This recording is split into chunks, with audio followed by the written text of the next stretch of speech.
Tag question. Everybody likes flowers. প্রত্যেকে ফুল পছন্দ করে। এখানে everybody সাবজেক্ট। লাইকস ভার্বের ফর্মগুলো দেখে নিই। লাইকস বা লাইক প্রেজেন্ট টেন্স অর্থ পছন্দ করা। Liked past tense. তাহলে সেন্টেন্সটি প্রিন্সিপাল ভার্ব লাইকস দ্বারা গঠিত। দেখা যাচ্ছে এই বাক্যে কোনো অক্সিলারি ভার্ব নেই। ট্যাগ কোশ্চেন করতে সম্পূর্ণ সেন্টেন্সটি পুনরায় বসাই।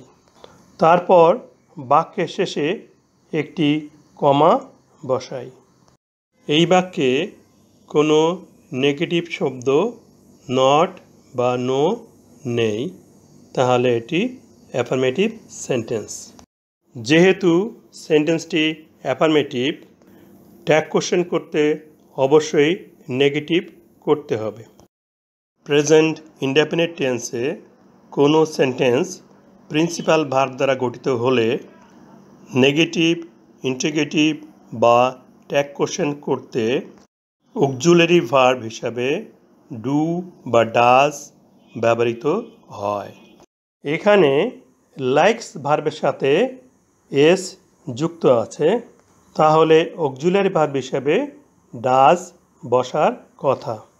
কিন্তু এভরিবডির প্রোনাউন হচ্ছে দে, থার্ড পারসন প্লুরাল নাম্বার। এই জন্য ডাজ ব্যবহার না করে ডু ব্যবহার করতে হবে। এই ডুয়ের সাথে নট সংক্ষিপ্তভাবে যুক্ত হয়ে হবে ডোন্ট। উহা বাক্যের শেষে কমার পরে এসে বসবে। তারপর বাক্যের সাবজেক্ট এর প্রোনাউন এসে বসবে। এখানে সাবজেক্ট আছে এভরিবডি, এভরিবডির প্রোনাউন হবে দে। এই দে ডু নট এর পরে এসে বসবে। সবশেষে প্রশ্নবোধক চিহ্ন বা নোট অফ ইন্টারোগেশন চিহ্ন বসাতে হবে। প্রত্যেকে ফুল পছন্দ করে, তাই নয় কি?